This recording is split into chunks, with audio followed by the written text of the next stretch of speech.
I don't know what the record is for the most playoff points entering the playoffs in NASCAR history. Now, albeit it's the start in 2017, but whatever the record is, it seems that Christopher Bell's about to annihilate it. I think Truex had like 75 or so back in 2017 when he won all those stages and like 6 races in the regular season. I think Larson had 70, 65 in 2021. Harvick had about 60, but that's the most I can think of. Christopher Bell, we are leaving the 4th race of the season. It's week 4, and Christopher Bell has 16 playoff points, and that's not even including his regular season standing. Christopher Bell has won 75% of the races this season. He's won 3 of the first 4. I think they said he's the first to win 3 of the first 4 races since 2018 when Harvick did it at Atlanta, Vegas, Phoenix. So Christopher Bell's got the Atlanta and Phoenix, but it's just COTA in the middle of that. I think he's the first driver to win 3 in a row in the next gen era, the first to win 3 in a row since 2021 when Larson did it. Christopher Bell is on fire. I said something last week in the terms of Christopher Bell's kind of on a revenge tour because of what happened to him late last season. It's not revenge directed at anyone because NASCAR just essentially, they had to enforce their rules. And sure, maybe it's directed at NASCAR, but it's not like 10 drivers right to Christopher Bell and he's coming back at all of them. That kind of revenge tour. It's a, man, last year how that ended sucked and now I can race dirt. I'm going to get it all back in a sense. And he's killing everyone. He is murdering everyone. He has won 3 of the first 4 races. He's won the last 3 NASCAR Cup Series races. It's genuinely impressive. Atlanta, a super speedway. He had to do it in late race fashion. Only led 1 lap at that thing. COTA, a road course. He had speed all weekend, but he didn't show up to the lead until the end of the race. And he had to pass Kyle Busch on a long winless streak. Had to methodically make his way around the 8 car. And then after that, he had to defend against the 24, also with the prospect of potentially getting dumped. But thankfully, the 24 raced him clean, and we got to see a nice, fun finish. And then today, unlike the last 2 weeks where he only led a combined 10 laps, today he was arguably the best car. He led the most laps. He won a stage. This was essentially what he did last year in some of the races he won. He dominated New Hampshire. He dominated the second half of this race last year. This is his 2nd straight Phoenix Spring win, by the way.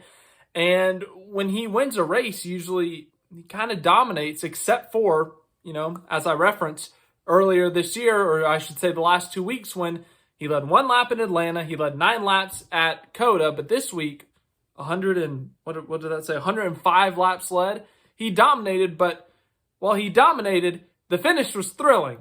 And unlike yesterday when everyone online complained and screamed and cried about that finish and how dirty it was, today we got a side-by-side finish heading off of turn 4 at Phoenix. Nobody got put in the wall. Maybe a slight little bit of contact. Bell just pushes his teammate Denny Hamlin up the track a little bit. Larson's not able to get there. He clipped his bumper at the start-finish line, but no damage done. And Christopher Bell wins the 2nd closest finish in Phoenix history. So kind of flip the last couple weeks where he didn't dominate, and sure, he won in exciting fashion, whereas this week, he wins in exciting fashion again, but it's because he was the dominant car. I don't even know what I'm saying at this point, but Christopher Bell, oh my goodness, he is on a tear right now. He is just on a tear, and that's really the story here. But yes, we do indeed have to talk about other drivers outside Christopher Bell. What in the world was today? Phoenix is usually one of the most uneventful races. It's one of the most calm races, tame races. We'll see maybe 2 or 3 DNFs. Someone blows a tire, someone loses control of their car and wrecks themselves, or restart shenanigans. Well, what if I told you we got all of those and we had like 7 DNFs at Phoenix? I mean, just not normal for this track. This is usually a pretty boring, maybe boring's not the right word, but it's usually a pretty strung out, not a lot of cautions, and just kind of straightforward race. I think straightforward's the better wording. But we didn't really see that. We saw the soft tire versus the hard. I forget which one's which. There's like primary option, something like that. But we had a soft red marked tire and we had a hard yellow marked tire. And we saw this different strategy play throughout the day. We saw this at Richmond last fall. We saw it at North Wilkesboro in the All-Star race last year. But essentially what it is if you've watched Formula One, it's very similar to that.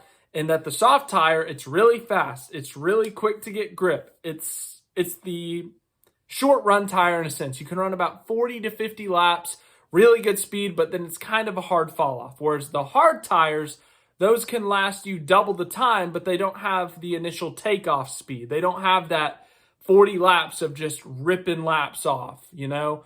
But in terms of the long run, those are great tires to have. Well, as we saw last year at Richmond with the soft tires, we saw some guys in the mid-pack and in the back of the field, or guys like Joey Logano who had early penalties. They took those soft tires to their advantage and they used them to get track position because it's so hard to pass at Phoenix. And what we saw early on in stage one was Ryan Preece restart 33rd. And at the end of stage one, he went from 33rd to 3rd. 8 stage points for the 60 car. We saw Joey Logano get an early race penalty when he crossed the yellow line on a restart. You can't cross that yellow line before the start-finish line. And he had to go do a pass-through. Finishes stage one in like 31st, 32nd maybe. But in stage number 2, he puts on those soft tires and he's able to drive up to the front of the field, lead some laps before the ultimate tire fall off happened and Christopher Bell was able to pass and win the stage. But still, Logano finished 2nd or 3rd in that stage and he was able to regain that track position. We saw it with Ty freaking Dillon. There was a few laps here that Ty Dillon was in prime position to win this race. Obviously, he did not end up winning this race, but Ty Dillon in the 10 team, Eric Jones in the 43 team, and Ryan Preece once again, they were back in contention for this race. Once again, it obviously didn't work out, but we saw a lot of random cars up front that we would not normally see up front because of this soft tire option. Now the test, this will not be every NASCAR race. This will not be every short track. It's essentially seeing how this soft tire does to see if we can use it again at this track when it's the championship race in November. Because as I said, passing at Phoenix is hard if you don't have tire fall off. If you don't have tire fall off, it's extremely hard to pass at this track. But this tire fell off. It made a difference. And without it, honestly, this race could have been a lot worse if we didn't have that. But outside of that tire strategy, what in the world, man? We had a multi-car pileup on the backstretch. The last time I saw a multi-car pileup this big, I think, was 2011, the year Jeff Gordon won, and there was like a 20-car pileup on the dog leg before it was the start-finish straight, and there was grass on the infield. We had tires blowing out with Ty Gibbs. We had brakes blowing out with Bubba Wallace. We had the lapped car of Catherine Legg spinning out, and Daniel Suarez, who was having a great day, wrecking into her. We had all these weird, random wrecks at Phoenix. It was really odd. It was really bizarre. Yeah, so the option tires, Christopher Bell, and the odd, bizarre incident fest at Phoenix, those are kind of our main storylines here. But anyways, let's look at the finishing results of this race. As I have already talked about, Christopher Bell is on fire. If you did not know that, Christopher Bell, yes, I know it's only race 4, but he's a championship favorite. He is 16, at least 16. I could have miscounted. He could have won a stage the last couple of weeks. He has 16 playoff points.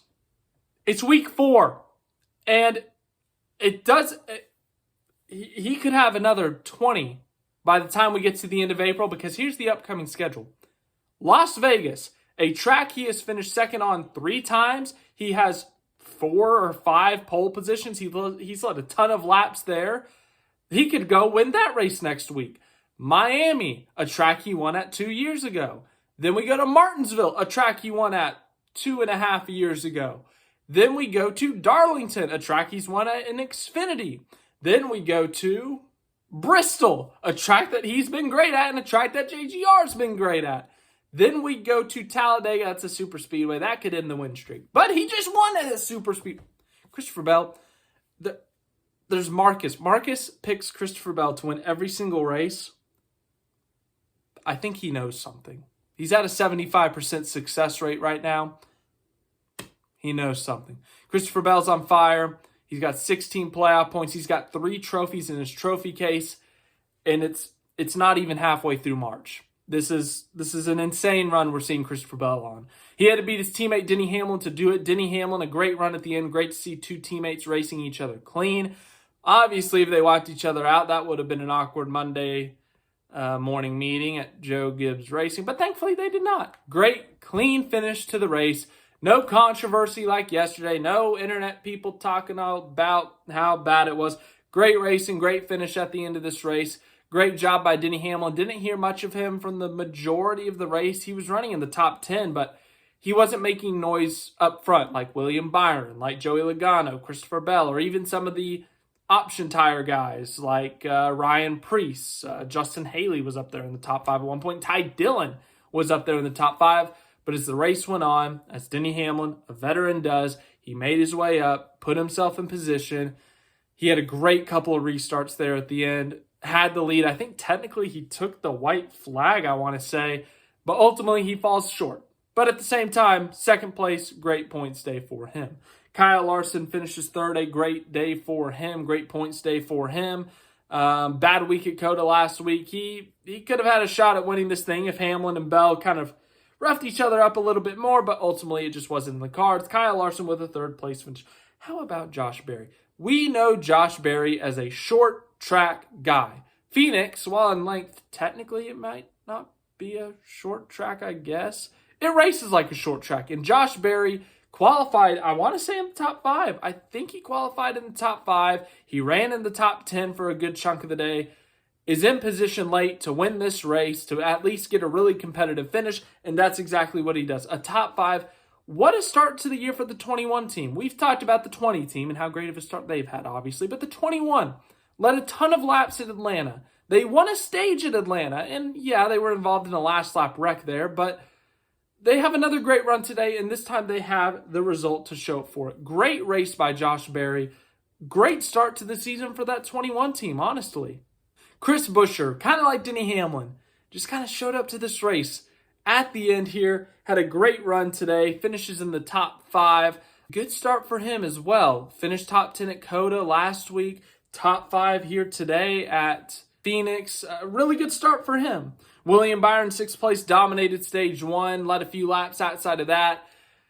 Poorly timed caution when they were on pit road, sent them to the back of the field. They had to take the wave around, start at the back, but they were able to make up a lot of positions and obviously finish 6th.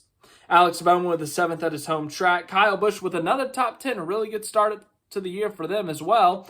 9th place, Zane Smith. Okay, we're talking about everyone having a good start. Christopher Bell, Josh Berry, Kyle Busch, and on and on.